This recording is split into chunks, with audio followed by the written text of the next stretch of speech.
Ang mabuting balita ng Panginoon ayon kay San Mateo. Papuri sa iyo, Panginoon.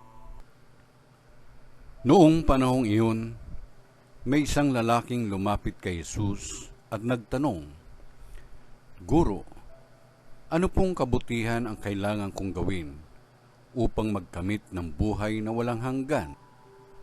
Sumagot si Jesus, "Bakit mo ako tinatanong kung ano ang mabuti? Iisa lamang ang mabuti. Kung ibig mong magkamit ng buhay, sundin mo ang mga utos." "Alin-alin po?" tanong niya.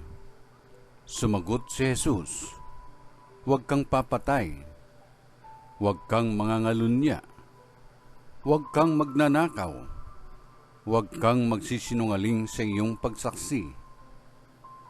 Igalang mo ang iyong ama at ina, at ibigin mo ang iyong kapwa, gaya ng pag-ibig mo sa iyong sarili." Sinabi ng binata, "Tinutupad ko na pong lahat iyan.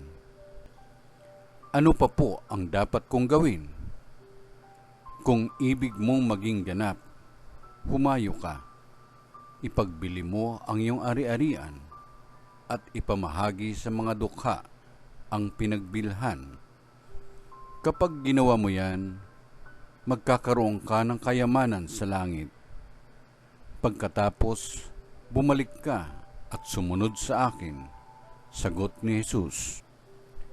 Pagkarinig nito, malungkot na umalis ang binata, sapagkat siya'y napakayaman. Ang mabuting balita ng Panginoon. Pinupuri ka namin, Panginoong Jesucristo.